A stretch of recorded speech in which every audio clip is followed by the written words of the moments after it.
जय जय श्री राम लाला की जय। आपण मान देखुचंती ये होची चित्रकूट पर्वत। चित्रकूट पर्वत रे ये होची सेई अपूर्व गुप्त गोदावरी क्षेत्र।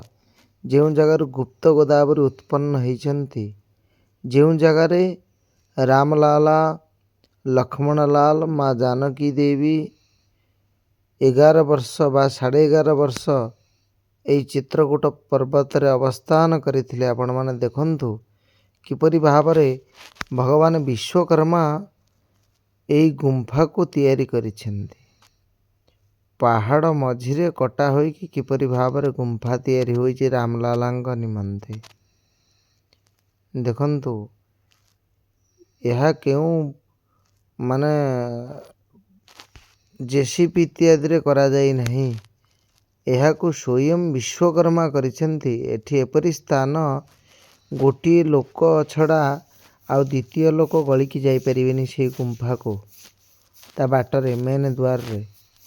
किंतु देखंतु किपरि भव्य गृह बा गुंफा महाप्रभुंक निमंते निर्माण करा जाइछि।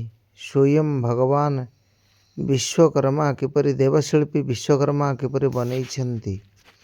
आउ एठारे सेई अपूर्व दिव्य दर्शन आपण माने देखुचंती। गुप्त गोदावरी, गुप्त गोदावरींकर उत्पन्न स्थल एई चित्रकूट पर्वत रे आपण माने देखुचंती। गुप्त गोदावरी बोही आसीछन्ति, श्रद्धालु भक्त माने सेई पानी को पान करुछन्ति, निजर मस्तक रे सेचन करुछन्ति। देखंतु किपरि भावरे गुप्त गोदावरी गोटे झरणा स्वरूप रे झरी आसुछन्ति।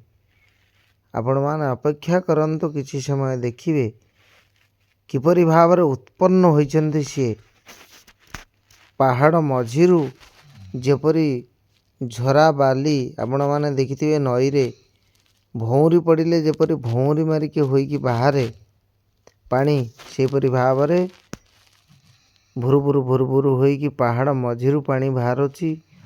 माँ गोदावरी गुप्त गोदावरींकर उत्पन्न स्थल आपण माने दर्शन करिवे। देखंतु आमे एबे सेई पाखको जाउछु। अद्भुत दर्शन देखंतु। भक्त माने श्रद्धालु भक्त माने सेई गुंफा रे जाउछन्ति। गुप्त गोदावरी भितर वर्तमान एबे पशिबे। सेई जल रे पशी पशी जीवे। जो जगार जल आसुची तल को बाहरुची। देखंतु ए होची सेई कुंड जो जगार जल आसी गुप्त गोदावरींकर उत्पन्न स्थल आपण माने देखिबे। इसी अपूर्व क्षेत्र चित्रकूट पहाड़ चित्रकूट पर्वत रे रामलालांकर से अपूर्व दिव्य दर्शन। देखंतु किपरि भावरे गुंफा मधिरे से गुप्त गोदावरींकर उत्पन्न स्थल।